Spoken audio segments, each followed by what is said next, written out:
Bonjour à tous. Aujourd'hui, nous allons plonger dans un aspect fascinant de la théorie de la simulation, l'art et la créativité. Si notre réalité est une simulation, que signifie alors l'expression artistique? Comment la créativité, souvent perçue comme l'expression la plus pure de l'âme humaine, s'intègre-t-elle dans un monde potentiellement programmé? Ce chapitre explore comment l'art pourrait être vu non seulement comme un moyen d'expression individuelle, mais aussi comme une interaction avec le code de la simulation elle-même. Nous examinerons comment l'art, la musique, la littérature et toutes les formes de créativité pourraient être influencées, voire prédéterminées, par les paramètres de cette réalité simulée. Si notre réalité est une simulation, l'art pourrait être interprété de deux façons radicalement différentes. D'une part, il pourrait être vu comme une expression programmée, où chaque œuvre, chaque peinture, chaque mélodie est le résultat de codes et d'algorithmes spécifiques définis par les créateurs de la simulation. L'art serait alors une manifestation de paramètres intégrés dans le programme, une sorte de langage que nous utilisons sans en être pleinement conscients. Mais d'autre part, l'art pourrait aussi être perçu comme une forme de rébellion créative, où les individus, même dans une simulation, cherchent à transcender les limites du code et à exprimer quelque chose d'authentiquement humain. Ce chapitre explore ces deux perspectives, en se demandant si l'art est un reflet fidèle de notre réalité simulée ou un moyen de la défier. La musique est souvent décrite comme un langage universel, une forme d'expression qui transcende les barrières culturelles et linguistiques. Mais si notre réalité est une simulation, la musique pourrait être bien plus que cela. Ce chapitre explore l'idée que la musique pourrait être une sorte de code harmonique, une expression sonore des lois sous-jacentes de la simulation. Chaque note, chaque accord pourrait être une représentation des vibrations et des fréquences qui structurent notre réalité. Mais la musique pourrait aussi être une résonance universelle, une manière pour les êtres simulés de se connecter à des vérités plus profondes et de transcender les limites de leur existence programmée.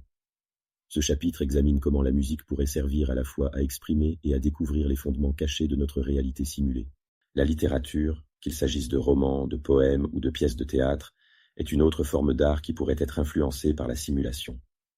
Si notre réalité est programmée, les histoires que nous racontons, les mythes que nous créons, pourraient être vus comme des scripts écrits par les créateurs de la simulation. Mais en même temps, la littérature pourrait être une exploration de la conscience humaine, une tentative de comprendre notre existence dans un monde que nous ne contrôlons pas totalement. Ce chapitre explore comment la littérature pourrait à la fois refléter les contraintes de la simulation et servir de moyen pour les êtres simulés de questionner, de défier et d'explorer leur propre réalité. La fiction devient alors un outil pour déchiffrer les codes de notre existence. L'architecture, en tant qu'art de créer des espaces où nous vivons et travaillons, pourrait également être influencée par une réalité simulée. Si notre monde est programmé, les bâtiments, les villes, les monuments que nous construisons pourraient être des manifestations physiques du code sous-jacent. Ce chapitre explore l'idée que l'architecture pourrait être une façon pour les créateurs de la simulation de manipuler notre perception de l'espace et du temps. Cependant, l'architecture pourrait aussi être vue comme une tentative des êtres simulés de modeler leur propre environnement, de prendre le contrôle de l'espace dans lequel ils évoluent. Ce chapitre examine comment les concepts d'espace, de fonction et de beauté dans l'architecture pourraient être liés à une réalité simulée et comment ils pourraient aussi représenter une lutte pour l'autonomie dans cette même réalité. Enfin, les arts numériques, qui combinent technologie et créativité, pourraient représenter la prochaine étape de l'expression artistique dans une réalité simulée. Avec des outils comme l'intelligence artificielle et la réalité virtuelle, les artistes peuvent créer des œuvres qui brouillent encore plus les frontières entre le réel et le simulé. Ce chapitre explore comment les arts numériques pourraient être utilisés non seulement pour exprimer la créativité humaine, mais aussi pour interagir directement avec la structure de la simulation.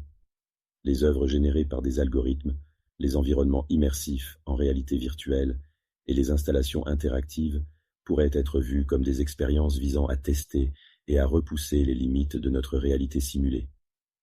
Ce chapitre examine aussi comment les arts numériques pourraient offrir de nouvelles perspectives sur ce que signifie être créatif dans un monde potentiellement programmé. Dans une réalité simulée, l'art pourrait être bien plus qu'une simple expression de la créativité humaine.